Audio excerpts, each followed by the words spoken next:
Hello food lovers, welcome back to our channel. నేను మీ రాణి ఎర్రంశెట్టి.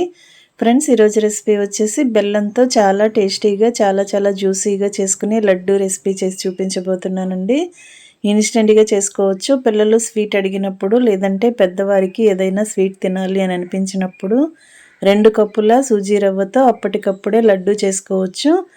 చాలా సింపుల్గా చేసుకోవచ్చు, చాలా టేస్టీగా చేసుకోవచ్చు అండి. ఎప్పుడు కూడా రవ్వ లడ్డు ఒకే ప్రాసెస్తో కాకుండా ఇలా డిఫరెంట్ ప్రాసెస్తో జ్యూసీగా చేసి చూడండి. టేస్ట్ అనేది చాలా బాగుంటుంది. ఎక్కువగా ఈ విధంగా మీరు చేసుకోవాలి అని అనిపిస్తుంది. ఇంటికి ఎప్పుడైనా చుట్టాలు అనేవారు వస్తే సడన్గా వారికి అప్పటికప్పుడే చేసి పెట్టేయచ్చండి. చాలా టేస్టీ రెసిపీ, చాలా ఇష్టంగా తింటారు. ఆ ప్రాసెస్ అంతా చూద్దాం. వీడియోని ఫస్ట్ నుంచి లాస్ట్ వరకు స్కిప్ చేయకుండా చూడండి. అలాగే ఛానల్ని ఫస్ట్ టైం వాచ్ చేస్తున్న వారు సబ్స్క్రైబ్ చేసుకుని పక్కనే ఉన్న బెల్ బటన్ని క్లిక్ చేయటం మాత్రం మర్చిపోకండి. నేను పెట్టిన ప్రతి రెసిపీ కూడా మీ ఫోన్కి నోటిఫికేషన్ వస్తుంది. ఓపెన్ చేసి చూసి మీరు కూడా కుక్ చేసి ఫ్యామిలీకి సర్వ్ చేయండి. సింపుల్ ప్రాసెస్తో టేస్టీ రెసిపీస్ని చూపిస్తానండి. అన్నీ కూడా మీకు నచ్చేలా ఉంటాయి. ఇంకా ప్రాసెస్లోకి వెళ్ళిపోదాం. ముందుగా స్టవ్ ఆన్ చేసి కళాయి పెట్టుకోండి. దానిలోకి 2 టేబుల్ స్పూన్ల వరకు నెయ్యి వేసుకోండి. ఇలా కరిగించిన నెయ్యి వేసుకుని డ్రై ఫ్రూట్స్ని బాగా ఫ్రై చేసుకోవాలండి. బాదం పప్పులు కానీ, జీడిపప్పులు కానీ, అలాగే పిస్తా పప్పులు కానీ ఏవైనా కూడా మీకు ఏవి అవైలబుల్గా ఉంటే వాటిని చిన్న ముక్కలుగా కట్ చేసుకుని ఇలా నెయ్యిలో వేసుకుని బాగా ఫ్రై చేసుకోండి. కొంచెం పప్పులు ఫ్రై అయిన తర్వాత ఎండు ద్రాక్ష కూడా వేసుకోండి. కిస్మిస్ కూడా వేసుకుని వాటిని కూడా లైట్గా ఫ్రై చేసుకోండి. డ్రై ఫ్రూట్స్ అనేవి కానీ, కిస్మిస్ అనేవి కానీ మరికొన్ని ఎక్కువగా అయినా యాడ్ చేసుకోవచ్చండి. టేస్ట్ అనేది లడ్డూకి చాలా బాగుంటుంది. అన్నీ కూడా బాగా దోరగా ఫ్రై అయిన తర్వాత నెయ్యి నుండి తీసేసుకుని గిన్నెలోకి వేసేసుకోండి. ఫ్రెండ్స్, రవ్వ లడ్డు ఎప్పుడూ ఒకేలా కాకుండా డిఫరెంట్ ప్రాసెస్తో ఒక్కసారి చేసి చూడండి. మీరు కూడా ఎక్కువగా ఇదే విధంగా చేసుకోవాలి అని అనిపించేలా ఉంటుంది. చాలా టేస్టీగా ఉంటుంది. పప్పులన్నీ కూడా నెయ్యి నుండి తీసేసాం కదా, అదే కళాయిలోకి మరికొంచెం నెయ్యిని యాడ్ చేసుకుని 2 కప్పుల ఉప్మా రవ్వని నెయ్యిలో వేసుకుని బాగా ఫ్రై చేయాలండి. పచ్చివాసన పోయేంత వరకు బాగా ఫ్రై చేయండి. నేను 2 కప్పులతో చూపించబోతున్నాను కదా, మీరు 1 కప్పు రవ్వ అయినా తీసుకోవచ్చు, లేదంటే 2 కప్పుల రవ్వతో కూడా చేసుకోవచ్చు. ఇలా రవ్వ అంతా కూడా నెయ్యిలో బాగా కలిసేలా గరిటెతో కలుపుకుంటూ ఫ్లేమ్ మొత్తం తగ్గించండి. లో ఫ్లేమ్లోనే ఈ ప్రాసెస్ చేసుకోవాలండి. ఇప్పుడు కొంచెంగా ఎండు కొబ్బరి కూడా వేసుకోండి. ఒక అరకప్పు వరకు ఎండు కొబ్బరి పొడి వేసుకుని ఒక 2-3 టేబుల్ స్పూన్లు తెల్ల నువ్వులు కూడా వేసుకోండి. మనం లడ్డు తింటున్నప్పుడు కొబ్బరి టేస్ట్ కానీ, అలాగే నువ్వుల టేస్ట్ కానీ మన పంటికి తగులుతూ చాలా రుచిగా అనిపిస్తుంది. పచ్చివాసన పోయేంత వరకు బాగా ఫ్రై చేసుకున్నాం కదా, ఆ కళాయి నుండి రవ్వని పక్కన పెట్టేసుకుని కళాయి పక్కన పెట్టేసుకోండి. ఇప్పుడు ఏ కప్పుతో మనం రవ్వ కొలిచి తీసుకున్నామో అదే కప్పుతో 2 కప్పుల ఉప్మా రవ్వకి 1.5 కప్పుల బెల్లం తురుము తీసుకుని అరకప్పు వాటర్ పోసుకుని ఒక గిన్నెలోకి వేసి బెల్లం గడ్డలన్నీ కరిగేంత వరకు బాగా కరిగించండి. ఫ్లేమ్ని మీడియంలో పెట్టుకుని బెల్లంలో ఉన్న గడ్డలన్నీ కూడా బాగా కరిగేంత వరకు కరిగించండి. గరిటెతో ఇలా కలుపుకుంటూ కరిగించండి.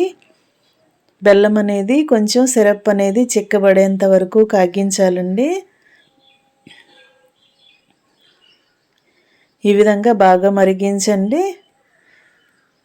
ఇలా బెల్లం సిరప్ అనేది తయారవటం స్టార్ట్ అయింది కదా, కొంచెం వేళ్లతో టచ్ చేసి చూసినట్లయితే సిరప్ అనేది మనకి గమ్ములాగా చిక్కగా అనిపించాలండి, జిగురుగా అనిపించాలి.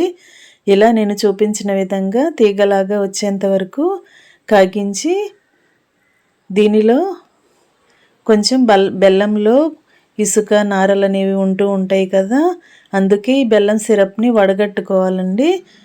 కళాయిలో మనం రవ్వని ఫ్రై చేసి పెట్టుకున్నాం కదా, అదే కళాయిలోకి ఈ బెల్లం సిరప్ అంతా కూడా వడగట్టి తీసుకోండి.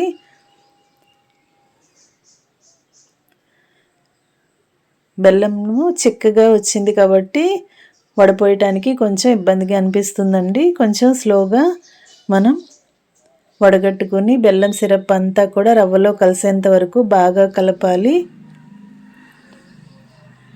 రవ్వ అంతా కూడా బెల్లం సిరప్ని బాగా పీల్చుకోవాలండి. స్వీట్ ఎక్కువగా ఇష్టపడేవారు ఇంకొక పావు కప్పు బెల్లం తురుమైనా కూడా యాడ్ చేసుకోవచ్చు. 2 కప్పుల ఉప్మా రవ్వకి 1 కప్పు బెల్లం తురుము వేసుకోవచ్చు. అలాగే బెల్లం సిరప్ అంతా కూడా రవ్వలో వడగట్టుకున్న తర్వాత కొంచెం యాలకుల పొడి కూడా వేసుకుని యాలకుల పొడి అంతా కూడా రవ్వలో కలిసేంత వరకు బాగా కలిపి ఇంకా స్టవ్ ఆఫ్ చేసేసుకోండి. మనం ఇలా రవ్వ జ్యూసీగా ఉన్నప్పుడే స్టవ్ ఆఫ్ చేసుకోవాలండి. లేదంటే ఇంకా ఎక్కువగా ఉడికించామంటే రవ్వ అంతా కూడా పొడి పొడిలాడుతున్నట్లుగా వచ్చేస్తుంది. లడ్డూకి కరెక్ట్ షేప్ అనేది రాదు. అందుకే ఈ టైంలో మనం స్టవ్ ఆఫ్ చేసుకుని కళాయికి మూత పెట్టుకుని ఒక పావు గంట పాటు పక్కన పెట్టుకున్నామంటే వేడి తగ్గుతుంది. లడ్డూ చేసుకోవటానికి మనం చేత్తో పట్టుకోవటానికి వీలుగా ఉంటుందండి. ఇలా కొంచెం గోరువెచ్చగా ఉన్నప్పుడే మనం లడ్డు అనేది చేసేసుకోవాలి. ముందుగా మనం నెయ్యిలో ఫ్రై చేసుకున్న డ్రై ఫ్రూట్స్ ఉంచాం కదా, అవన్నీ కూడా వేసేసుకుని లడ్డు చేసుకోవటమే. ఫ్రెండ్స్, రవ్వ లడ్డు ఎప్పుడూ ఒకేలా కాకుండా ఇలా చేసి చూడండి. బెల్లం రవ్వ లడ్డు జ్యూసీగా టేస్టీగా చాలా చాలా బాగుంటుంది. చిన్నపిల్లలే కాదండి, పెద్దవారు స్వీట్ ఇష్టం లేని వారు కూడా స్వీట్ తినాలి అని అనిపిస్తుంది. డ్రై ఫ్రూట్స్ అన్నీ కూడా స్వీట్లో కలిపేసాం కదా, ఇప్పుడు మనం చేతికి నెయ్యిని అప్లై చేసుకుంటూ మనకి కావలసిన సైజులో లడ్డు చేసుకుని ప్లేట్లోకి పెట్టుకోవటమే. ఇదే ప్రాసెస్తో మిగిలిన స్వీట్ అంతా కూడా లడ్డు చేసుకొని పెట్టుకోవడమే. మనం లడ్డు చేస్తున్నప్పుడు కొంచెం స్వీట్ అనేది కొంచెం మెత్తగా అనిపిస్తుంది, కానీ లడ్డు చేసి పక్కన పెట్టుకున్న తర్వాత ఒక పావు గంట తర్వాత బ్యాటర్ అనేది బాగా గట్టిపడి లడ్డు చక్కగా గట్టిగా వస్తుందండి. ఈ విధంగా మొత్తం లడ్డూలన్నీ కూడా చేసుకుని సర్వింగ్ ప్లేట్లోకి పెట్టుకుని ఫ్యామిలీకి సర్వ్ చేసుకోవటమే. చాలా చాలా జ్యూసీగా టేస్టీగా ఉండే బెల్లం రవ్వ లడ్డు రెడీ అయిపోయిందండి. మీకు కూడా ఈ రెసిపీ నచ్చినట్లయితే మీరు కూడా వెంటనే ట్రై చేసి ఇంట్లో అందరికీ సర్వ్ చేయండి. ఎప్పుడు చేసినా కూడా ఇదే ప్రాసెస్తో బెల్లంతో రవ్వ లడ్డు చేసుకోవాలి అని అనిపించేలా ఉంటుంది. తప్పకుండా ట్రై చేయండి. Thanks for watching. నేను మీ రాణి ఎర్రంశెట్టి.